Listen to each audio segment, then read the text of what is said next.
Colleagues in the Committee Room B here at County Hall and those watching online, welcome to today's Employment Committee.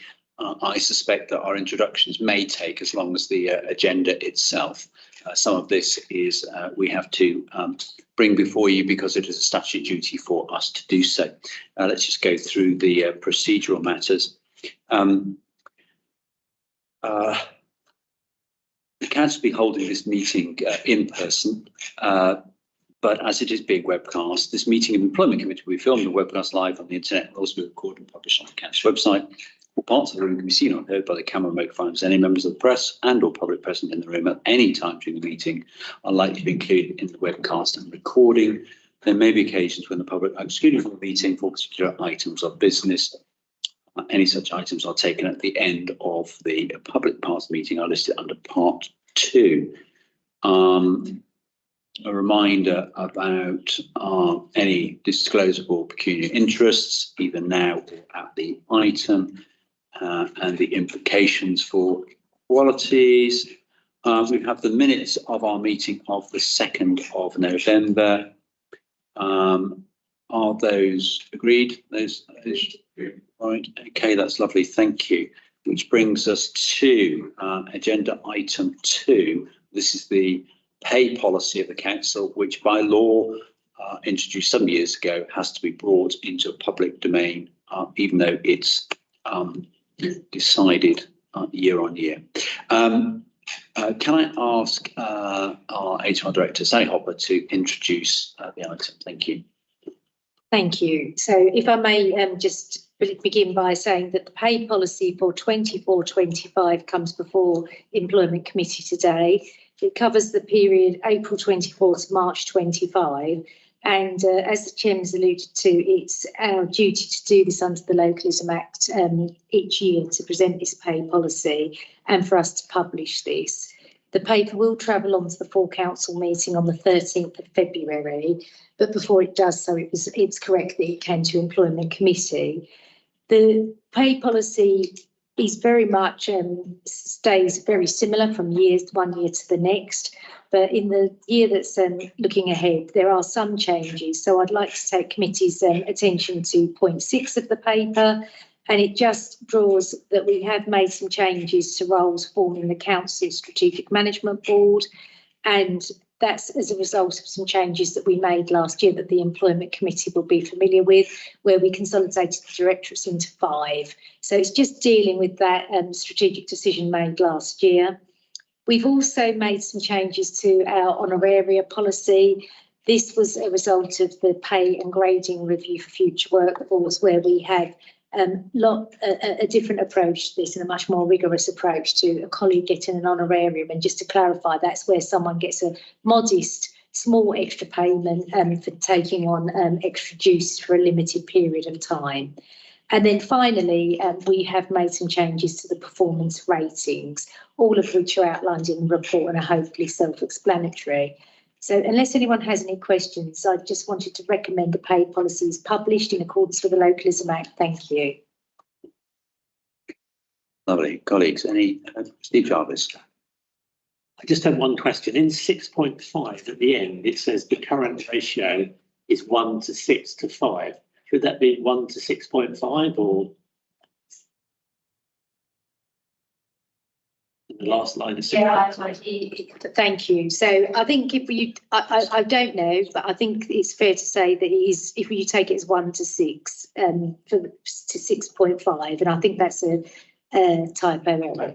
Yes, so I think it's fair to take it as such. Thank you for drawing that to our attention. Yes, and I think that is a good question to ask, because I think that relates to, I was thinking that's not quite right, but it relates to the median earnings and not the difference between the lowest and the highest. That's fine. Thank you. Thank you for that clarification. Anybody else? Right. Okay. That's fine. Thank you for letting us know of the changes in terms of the senior management team. Is that agreed, colleagues? Agreed. Thank you very much. That's good. So item 3 is carers leave. This is new legislation changing from April 24. And this is whether leave is paid or unpaid. If we could, if Sally, if you could take us through this, please. So thank you very much. So this is the paper brought to you today is, as the Chairman's alluded to, on carers leave and the change to legislation from April 2024. And it really is just dealing with the fact that this new piece of legislation is coming in for all employers. So it means a lot to us as a local authority to pay attention to this new piece of legislation that affects both our workforce and our community as well. And as you can see from the paper, it was agreed by Royal Assent in May 23 and travelled through due process, and it will be enacted from April 2024. So that then leaves us as an employer in Hertfordshire, one of the largest employers, to think about where does that leave us in terms of our carers leave policy. So we already pride ourselves on a very proactive wellbeing and carers leave policy. But this really brings about the ability for someone who is a registered carer or a known carer for a disabled person or a child or adult to have 5 days leave per annum to recognise the role that they have and the extra responsibilities having such a role brings to the individual. So the question that then fell to the Strategic Management Board was whether this should be paid or unpaid. And I wanted to bring it to Employment Committee, both to bring your attention to this policy change that the carers leave is coming in, but also to bring transparency to you that after very careful consideration, the Strategic Management Board felt it was a very good move to pay the 5 days leave. And they do so on the basis that we recognise, as you can see in 4.4 of the paper, that 8.3% of our workforce do identify as carers. Now, that's not to say that they're all going to take this, but it's there should they need to, potentially when they need that time the most. The cost of that, trying to put a cost onto that, is identified in 4.4. And I think one should take that figure with some caution because it is absolutely an indicative estimate. It's not an actual outturn position. And of course, we don't know that everybody will take that.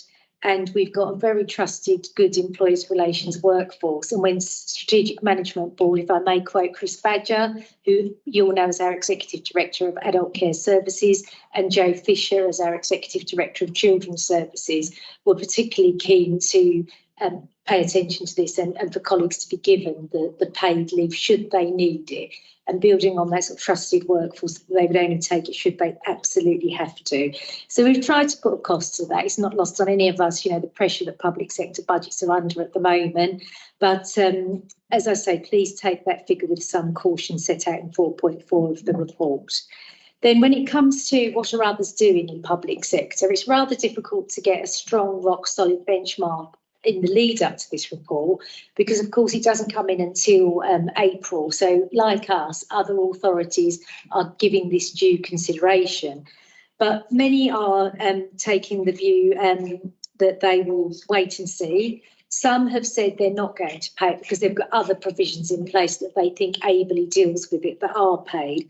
But there is an exception that Surrey County Council, which we do use as a good comparator, similar to us, they will be paying, and that's set out in 4.6 of the report.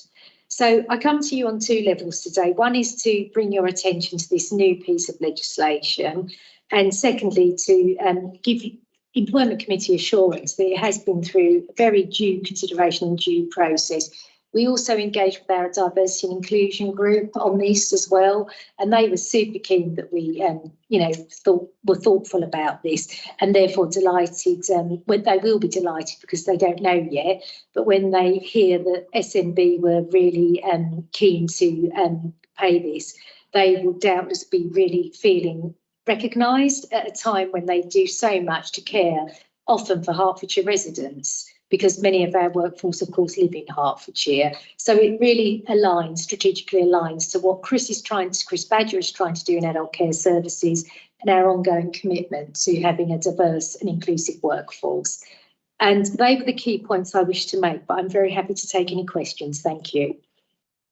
Thank you very much, Sally. That was perfect. You're quite right. 4.4, 4.6 are the meat and potatoes of this. Nigel. Thank you, Chair. Yeah, I just want to say I welcome and I thoroughly support the decision of our county council to pay for this new paid carers leave. I think it's important that we are seen in our county to do the right thing for our staff, and unlike some other councils, we're being seen, I think, here to do the right thing and to set the example. Obviously, we just got to do what we think is best in our county, but I think this is a really good example, and it's interesting that obviously you mentioned the directors of adult care and obviously children's services, and I think we should take note of what they say. So for what all the good work those staff are doing and the pressure they're under, and so therefore I think this is excellent. I fully support it.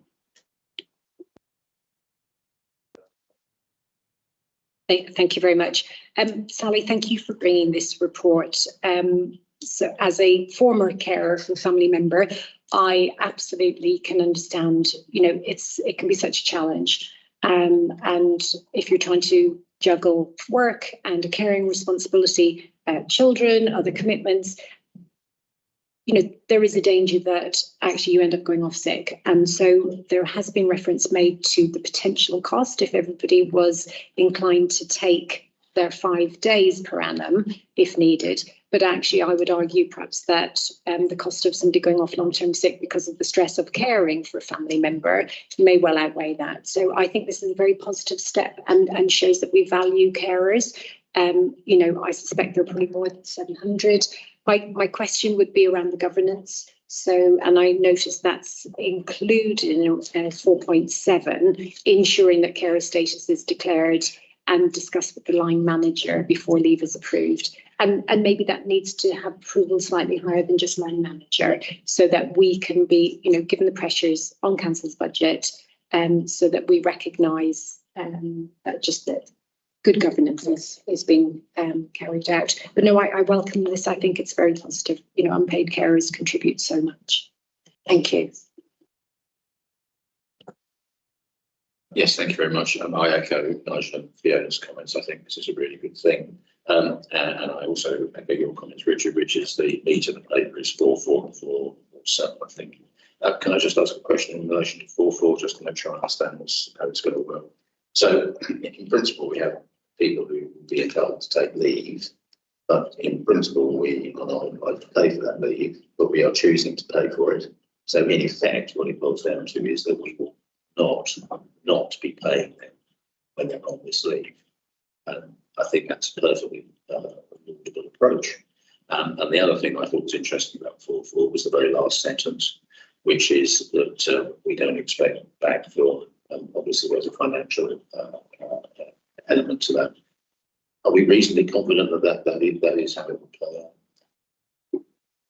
Thank you. So we are having consulted with the services and some line managers to bring about these. What does this policy mean for us?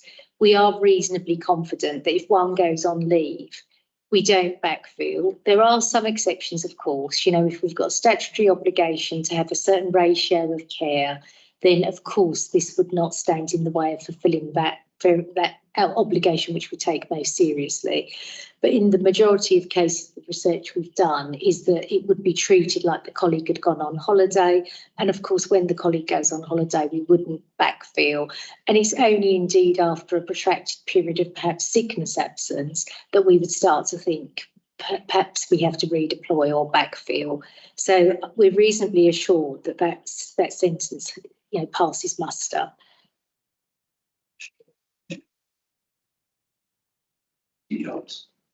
Correct. I was going to ask the question that Sally has just answered, since although clearly most people don't need to be backfilled, there will be some roles where that is essential. So that obviously has to be done. This is clearly the right thing to do. It's the right thing to do for the individual employees. It's also the right thing to do for the council, both from a point of view of setting the right,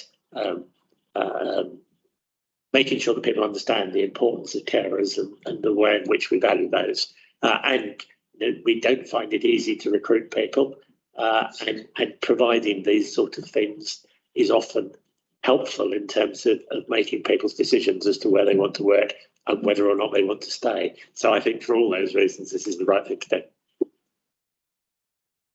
I think I'm going to agree with all of the sentiments that have been made. If I take a step back, I remember Ian McBeath, who was the adult care director before he went to Bradford in 2020, had previously advocated that a protected characteristic should be being a carer, and that was the value was put on that. And as you colleagues will know, we put significant support into and for carers, and particularly for those caring through Carers in Hearts and our own support, some of which is paid for carers themselves. I think picking up on Steve's point, perhaps less about recruitment, but it might help. Certainly on retention, I think that's a very, very fair point. And I think as well, actually, again, that sort of compassion that the organiser that we effectively are showing here, which was expressed through the reduction of the need for the 2 days sickness, if not 3 days sickness before qualifying for sick pay, and getting rid of that. I think that was hugely welcome as well. I think it's in that vein that we bring this today. So I think what would be helpful, possibly through your panel, Bob, would be to see what the expenditure on carers paid leave might be, perhaps in a year's time or from April, so April 25, and just see how that budget line is looking. And to there we are. Thank you. Also noting the approval process. So we do have a carers network at Hertfordshire County Council whereby carers can come together. It usually tends to be lunchtime because that's when people have said they like, they can best find time to switch off from their job and find some time for themselves. So we do work with Hearts Carers, and it's a really great opportunity to sort of pay homage to them because they do some fantastic work, including facilitating our staff network group. So I think most carers are known to their manager just because of the strain, as another member has already pointed out. But I do think that we absolutely will now be putting in almost like a carer's passport for carers here. The paper doesn't really give that detail, but the reason we want to do that is we're finding from our carers that they don't want to have to keep explaining themselves. So if they move from one department to another, they can take it with them. So we will be looking to do that, and it will say what could it be a seasonal disorder that the person they've got, it'll get a bit without breaching too much confidentiality about the person they're caring for. We are really keen to be thoughtful about this for the colleague who's already got enough trying to do their job, trying to be a carer. We're trying to make it as smooth as possible. But in that process, those will go to the chief officer. So just to give an employment committee that assurance, and we will do our best endeavours in HR to be compassionate leadership, but also support the colleague and look out for them at the time they probably need us at the most. Thank you, Sally. And you talk about a carer's passport. We do like a covenant in Hertfordshire. And I just wonder, it may be just a language thing, but maybe that's something that we could embrace in the future. But let us know how you get on with the thinking around that, and then we'll decide what we're going to call it. That would be great. Thank you. Colleagues, that I sense a unanimity on this. The other thing that occurs to me as well is not only have we got significant pressure on our workforce, and we understand that, but we've also got an ageing population.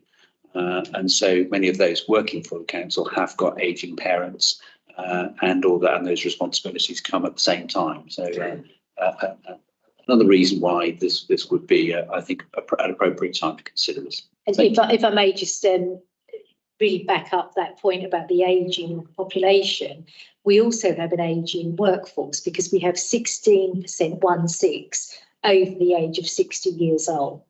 So there is a correlation with that figure and the need to care for a more elder member of your family. Yeah. So it's just worth noting that as well in our considerations. Thank you. Thank you very much. So colleagues, are we agreed to take this forward? Agreed. Lovely. Thank you very much. Good. And that brings to an end our meeting today. Thank you.